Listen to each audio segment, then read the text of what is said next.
बारामती विधानसभा पोटनिवडणूक बिनविरोध नाहीच। बारामतीमध्ये काँग्रेसकडून आकाश मोरेंना उमेदवारी, सुनेत्रा पवारांविरोधात मोरे रिंगणात। उपमुख्यमंत्री सुनेत्रा पवार आज बारामती पोटनिवडणुकीसाठी उमेदवारी अर्ज दाखल करणार। तटकरे, प्रफुल्ल पटेलांसह राष्ट्रवादीचे बडे नेते उपस्थित राहणार। मुख्यमंत्रीही उपस्थित राहण्याची शक्यता। राहुरी पोटनिवडणुकीसाठी महाविकास आघाडीकडून राष्ट्रवादी शरदचंद्र पवार पक्षाचे उमेदवार देणार। मित्रपक्षांसोबत चर्चेनंतर उमेदवार जाहीर करणार। शशिकांत शिंदेंची माहिती। गोंडू खराब प्रकरणात ईडीची एंट्री होणार। मुख्यमंत्री फडणवीसांची माहिती। सर्व व्यवहारांच्या चौकशीसाठी ईडी लवकरच ताबा घेण्याची शक्यता।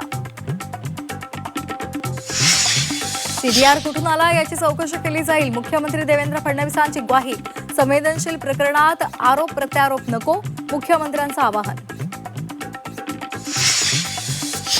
33% महिला आरक्षणामुळे राज्यातील लोकसभेच्या जागा 24 वाढण्याची शक्यता। विधानसभेतील चित्रही बदलणार, तर पुढील आठवड्यात घटना दुरुस्ती विधेयक मांडलं जाण्याची माहिती।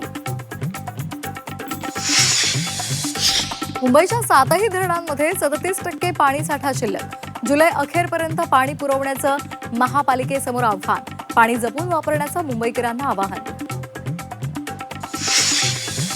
अवकाळीचं संकट संपलं, आता पुन्हा उकाडा वाढणार।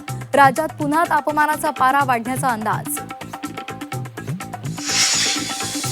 होर्मुझ सामुद्रधुनी खुली करा, नाहीतर नरकात जाल। डोनाल्ड ट्रम्प यांचा आटापिटा सुरूच। इराणला वाहिली शिव्यांची लाखोली, तर इराणचंही जोरदार प्रत्युत्तर।